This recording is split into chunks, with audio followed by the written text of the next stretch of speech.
Muito bem, pessoal, vamos começar mais um vídeo extremamente importante. O tema do vídeo de hoje, a gente vai falar sobre o que eu aprendi com o caso Master e, o mais importante, um relato sincero da minha parte. Não somente como um profissional de investimentos, mas também como investidor pessoa física. Todos os acontecimentos que vocês certamente viram aí nas últimas semanas e meses, eu acho importante a gente sintetizar tudo o que aconteceu de forma transparente e direta nesse vídeo. Até porque, quando nós estamos investindo, lembre-se, a gente está sempre pensando em uma régua de médio e longo prazo e caso ocorram erros, percalços nesse caminho, a gente tem que ter também de proveito essas lições aprendidas para não cometer futuramente. Então já compartilhei na tela aqui para vocês. Novamente, o que eu aprendi com o caso Banco Master. Falando um pouquinho do histórico, pessoal, vocês viram muito bem aí. No final do ano passado, mais especificamente em 18 de novembro de 2025, a gente teve a liquidação extrajudicial do Banco Master, decretada aí pelo Banco Central. A medida, ela atingiu o conglomerado após investigações apontarem graves violações às normas financeiras, suspeitas de fraude e falta de lastro, resultando em um dos maiores resgates do Fundo Garantidor de Crédito, ou famoso FGC que a gente conhece aí. Detalhes sobre a liquidação, quais foram os motivos, a crise de liquidez, falhas na gestão de riscos e comprometimento econômico-financeiro levaram ao fim das atividades desse conglomerado. Com o efeito sequencial, as empresas afetadas foram, no primeiro momento, o Banco Master, depois a liquidação envolveu o Banco Master de Investimentos e o Banco Let's Bank, que era o atual Blue Bank. E posteriormente, principalmente no começo desse ano, de janeiro de 2026, a gente viu a Will Financeira também sendo liquidada extrajudicialmente. Até o momento que eu estou gravando esse vídeo em março, especificamente na semana retrasada, no dia 18 de fevereiro, nós também tivemos a liquidação extrajudicial decretada aí pelo Banco Central do Banco Pleno ou antigo Banco Voiter, do qual todos eles ali, de uma certa maneira, tinham uma vinculação societária com outros membros, e com isso foi feito aí essa prerrogativa do próprio Banco Central no sentido de liquidação extrajudicial no mesmo âmbito que a gente acabou de falar. Crise de liquidez, falhas na gestão de riscos e comprometimento socioeconômico que levou ao fim dessas atividades. Qual que é o ponto aqui, pessoal? Quando a gente pega um resumo desse histórico, quais foram os pagamentos que o FGC teve que honrar dentro dessa prerrogativa de garantia? Primeiramente, no primeiro cenário que a gente falou do ano passado, cerca de 40,6 bilhões de reais foram pagos em garantia segundo o próprio fundo. Já no caso do Urbank, em janeiro desse ano, tivemos uma prerrogativa estimada de 6,3 bilhões em pagamentos e, por fim, e bem recente agora, do Banco Pleno ou antigo Banco Voiter, nós tivemos o pagamento de garantias estimado em quase 4,9 bilhões. Perceba que dentro desse montante, que é muito dinheiro, eu queria trazer os possíveis cenários que isso ocasionou de consequência na nossa vida como investidores pessoa física. Antes da gente entrar nesses pormenores de lições aprendidas, eu acho válido a gente definir o que é o FGC. Talvez muitos de vocês não conheçam como que ele funciona, quais são as garantias e premissas básicas que a gente tem desse fundo, então eu acho válido a gente falar sobre isso também nesse vídeo. O fundo, pessoal, ele cobre até 250 mil em investimentos nos produtos de renda fixa emitidos por instituições financeiras, como, por exemplo, conta corrente, CDBs, RDBs, LCIs, LCAs, e o teto já inclui o rendimento da aplicação e ele é limitado por CPF ou CNPJ e também por instituição financeira. Então, por exemplo, se eu tenho um CDB do Banco Lino, eu, como pessoa física, tenho uma garantia de até 250 mil apenas desse emissor do Banco Lino. Se tiver um banco laranja ou um banco maçã, eu também vou ter 250 mil de lastro de cobertura dentro dessa prerrogativa de cada emissor de instituição financeira. Com isso, pessoal, perceba que, além desse ponto, é extremamente importante você considerar como pessoa física investidora de que você tem que aplicar um valor bem menor que esses 250 mil para que, dependendo do prazo e dependendo das taxas relacionadas a esse título, você tenha um ganho, ou seja, uma rentabilidade, somando o que você aplicou muito abaixo desses 250 mil. Então perceba que, e isso eu já vi diversos investidores fazendo de forma equivocada, que eles já começam ali na instituição aplicando um CDB, numa LCI e numa LCA, a partir de 240, 250 mil. Poxa, no momento da aplicação, você quer proteger o que você aplicou mais os rendimentos ou os dois? Se é os dois, que é logicamente a resposta mais lógica e inteligente no primeiro momento, você tem que diminuir esse valor e aplicar provisionando também os rendimentos, tá? Isso é um erro muito comum e não quero que vocês façam isso no dia de vocês. Se vocês tiverem isso na carteira de vocês atualmente, já façam uma revisão e realoquem esse valor, talvez resgatando parte dele ou mesmo se desfazendo do título dependendo do grau de risco dessa instituição, tá? Esse é um ponto importante. Então, falando um pouquinho da parte prática, pessoal, eu queria entrar nesse slide, que é justamente o relato sincero da minha parte, com os dois grupos que eu vi nas últimas semanas do mercado financeiro. O primeiro grupo, e isso eu me incluo aqui não somente como investidor pessoa física, mas também como profissional, aqui a gente teve aplicações que foram feitas no CDB do Banco Master há um bom tempo atrás. E novamente, eu quero trazer essa parte e falando de forma transparente para vocês, porque eu me incluo nisso daqui, tá? E o que eu aprendi também de lição para levar isso para o resto da vida. Quando eu fiz as aplicações, eu me lembro muito bem lá atrás, as aplicações que eu fiz foram em torno ali mais ou menos no começo do ano de 2024. Quando eu vi os CDBs do Banco Master, ou mesmo o Will Financeira, eles não tinham taxas exacerbadas comparadas ao que a gente viu recentemente no mercado. Então, se eu visse ali no primeiro momento, que foi o que eu vi, essas taxas do CDB pagando 111, 113% de CDI, que eram taxas relativamente interessantes dentro da prerrogativa de outros emissores, poxa, estava muito interessante da gente aplicar naquele primeiro momento, e foi por isso que eu fiz algumas aplicações nesses emissores também. Outro ponto importante, isso eu me lembro muito bem, o grau de risco que estava sendo avaliado os CDBs do Banco Master, Will Financeira e dos outros conglomerados estavam próximos ali de um rating A. Isso falando um pouquinho para vocês que não entendem e compreendem sobre o linguajar técnico, o rating A, pessoal, ele é um grau de risco relativamente interessante e tem uma credibilidade boa dentro desse contexto, tá? Por que eu falo isso? Olhando lá antigamente, sabendo que essas taxas não eram exageradamente grandes e olhando também o rating desses títulos, não tinham problemas a gente aplicar, até porque tinham outras instituições pagando taxas ali semelhantes no momento lá no começo de 2024. Por que eu falo isso? Lembrando aqui também de outro ponto técnico do mercado. Quando a gente aplica, pessoal, em renda fixas, vamos supor, hoje é domingo, eu estou gravando esse vídeo, amanhã é segunda, amanhã o mercado de renda fixa vai abrir. No momento em que eu for aplicar, seja pessoa física investidora ou mesmo também um profissional de investimentos, aqueles títulos que aparecerem ali, sejam pós-fixados, pré-fixados ou taxas híbridas que a gente chama, né, que é IPCA mais uma taxa, tudo aquilo ali, ele envolve uma taxa naquele momento, uma perspectiva de dados para o futuro. Poxa, olhando o Boletim Focus, olhando a taxa de juros futuras, olhando as questões micro e macroeconômicas do Brasil, quais são as taxas que a gente pode aproveitar naquele momento de aplicação? São essas. Então perceba que num primeiro momento, num primeiro grupo, que eu também me incluo nisso, a gente teve aplicações, talvez ali em alguns CDBs do Banco Master ou mesmo no Will Financeira, que estavam pagando taxas ligeiramente superiores à média do mercado e foi por isso que a gente aplicou. Não somente isso, analisando de forma conjunta o grau de riscos desses bancos. Por que eu falo isso? Eu lá atrás, e como eu sempre parto dessa premissa, a gente não faz aplicações aqui pensando em contar com o FGC. Então, novamente, no começo de 2024, quando eu fiz as aplicações, ninguém falava sobre o caso Master, ninguém tinha essas prerrogativas de falta de lastro, enfim, comprometimento extremamente excessivo com a liquidez do mercado, e com isso, lá no primeiro momento, era factível a gente fazer essas aplicações, mesmo sendo aplicações mais reduzidas no portfólio de investidor. Porém, todavia, entretanto, a gente entra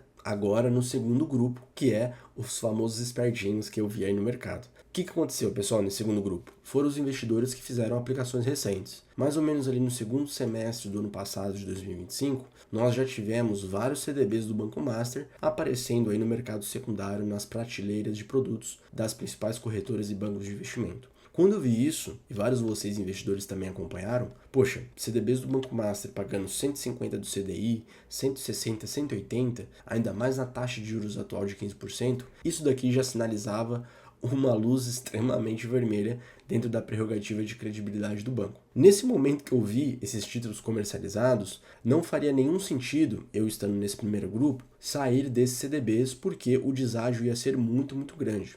E com isso, por o deságio ser extremamente grande e contando com o FGC, valeria muito mais a pena a gente ser ressarcido como investidor pessoa física e que a gente poderia fazer uma realocação em seguida. Qual que é o ponto aqui, pessoal? Quando a gente teve essas aplicações recentes desses investidores espertinhos, tendo aí na sua prerrogativa de rentabilidade 150 a 180% CDI, eles tiveram retornos astronômicos nesses últimos meses, tá? E as aplicações, logicamente, que eles fizeram foi em 2025. Nesse momento, já com essa bandeira, com esse sinal vermelho, a credibilidade desse banco e de todos os conglomerados do Master já estava assim, caído por terra, né, sem rate nenhum. Então, com isso, eu já previ ali, de certa forma, e também todo o mercado, uma liquidação extrajudicial anunciada pelo Banco Central e certamente aí o Fundo Garantidor de Crédito iria ser acionado. Outro ponto importante também de falar aqui, pessoal, nesse segundo grupo, a gente sabe que esses investidores tiveram uma rentabilidade aí nos últimos meses de 150% do CDI ou mesmo 180% do CDI. No momento em que o Bacen fez essa liquidação extrajudicial, nós entendemos que no momento em que é anunciado isso ao mercado,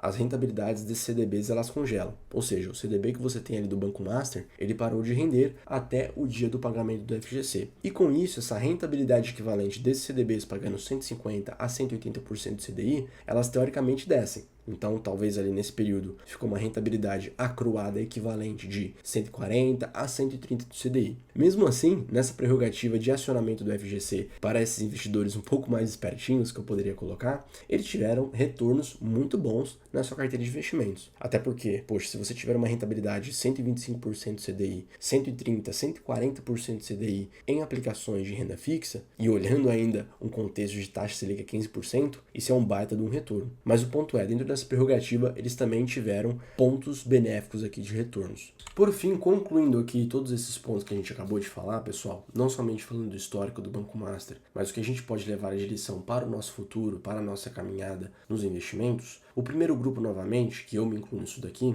nós tivemos aplicações antigas. Por mais que você seja um investidor conservador, aplique ali em boas rendas fixas e provisionando boas taxas, boas intenções nessas aplicações, a liquidação extrajudicial de um banco, ela está ainda em jogo. Então, por exemplo, se eu hoje, por mais investidor conservador que eu possa ser no primeiro momento ou aplicar para um cliente investidor, hoje, em 2026, é um cenário. Esse banco ele tem tal saúde financeira, tal nível de alavancagem e nenhum ponto negativo aí no sentido de credibilidade. Porém, todavia, entretanto, 2026, 2027, 2028 ou daqui, por exemplo, 7 anos, se eu tiver o CDB desse banco, eu ainda estou comprometido nesse contrato para levar ele até o vencimento. E se essa instituição financeira contraparte tiver alguma prerrogativa negativa, certamente isso vai ter o acionamento do FGC e com isso eu vou ser ressarcido, tá? Então tem que estar provisionado isso, pessoal, na alocação, por mais conservador que você possa ser. O FGC, ele tem que ser contabilizado nessa parte de renda fixa de emissão bancária e esse acontecimento que ocorreu, ele está no jogo, tá? Não tem jeito. Infelizmente não é um cenário bom de estar inserido, mas a gente tem que provisionar da mesma forma. Do segundo grupo de investidores, que são aqueles mais espertinhos que eu falei para vocês, nós tivemos também uma prerrogativa benéfica para eles, até porque eles tiveram uma rentabilidade muito boa. Depois ali de um tempo, quando ocorreu a liquidação extrajudicial, eles receberam um valor e também tiveram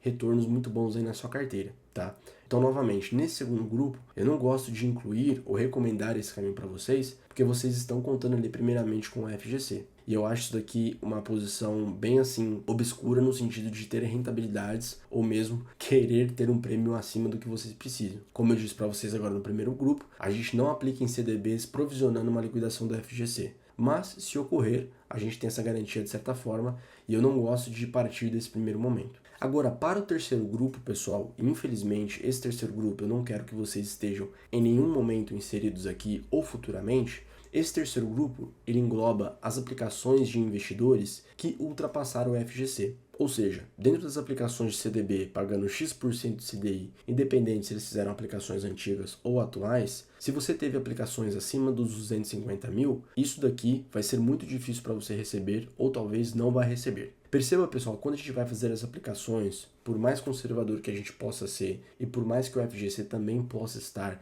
nessa narrativa, nós temos que provisionar e fazer nossa lição de casa. Qual que é essa lição de casa? Fazer aplicações conservadoras e provisionar não somente o limite do FGC, como também fazer aplicações menores que isso. Lembrando que os 250 mil, ele engloba tanto o valor aplicado como os rendimentos. Então hoje é um erro grotesco você, investidor, fazer aplicações de CDBs, por exemplo, de 240 mil e 250 mil partindo desses valores, porque os rendimentos eles não vão ser cobertos. Então o que você faz, pessoal? Independente se é CDB, LCI ou LCA, com taxas pré, pós ou híbridas que a gente chama, você tem que provisionar um valor muito menor, porque você quer ter a garantia do FGC, pagando o valor aplicado mais os rendimentos acruados, tá?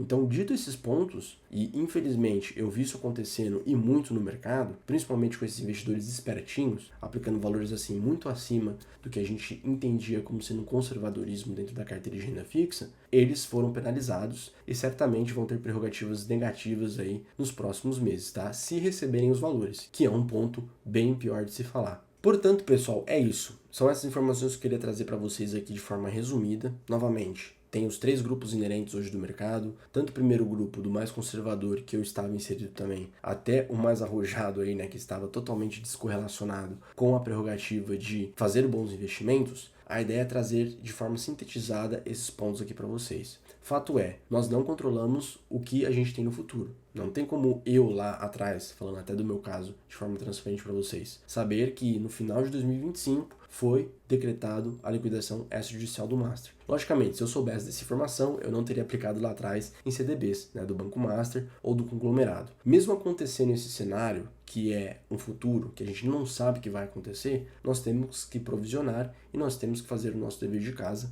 fazendo boas aplicações. Diferente disso, dos outros dois cenários aqui, eu não recomendo, né, porque é importante a gente trazer essas informações de forma transparente e direta para vocês, para que vocês não estejam no segundo grupo e muito menos no terceiro grupo, que foi o terceiro grupo mais afetado aí nesse contexto. Até porque nós estamos aplicando o nosso dinheiro, suadinho aí, que a gente guardou a vida inteira ou continua guardando, para fazer bons investimentos aí no médio e longo prazo, tá joia? Enfim, pessoal, é isso. Espero ter trago todos os pontos aqui de relevância para vocês. Levem esses ensinamentos que eu também compreendi no meu primeiro momento como investidor pessoa física e também como profissional para a vida de vocês. Quando a gente fala de investimentos, é longuíssimo prazo e dentro desse caminho nós vamos certamente ter diversos acontecimentos, como por exemplo, essas liquidações extrajudiciais que tivemos recentemente do conglomerado do Master. Fato é, se acontecer esse cenário, estamos protegidos? Estamos com esse cenário já previamente contabilizados na estratégia da carteira? Se sim, zero de problemas, vida que segue, realocações vão ser feitas, poxa, talvez prêmios melhores a gente pode buscar aí no médio e longo prazo, mesmo ocorrendo essas prerrogativas negativas que a gente contemplou aí nas últimas semanas. Por fim, como eu sempre trago aqui para vocês, se vocês quiserem uma opinião sem compromisso da carteira de vocês, poxa, Lino, as rendas fixas que eu tenho ali não estão aderentes comigo no primeiro momento, eu acho que eu tenho valores excedendo ao limite de FGC, queria entender uma opinião sem compromisso, entre em contato aqui com a gente, tá?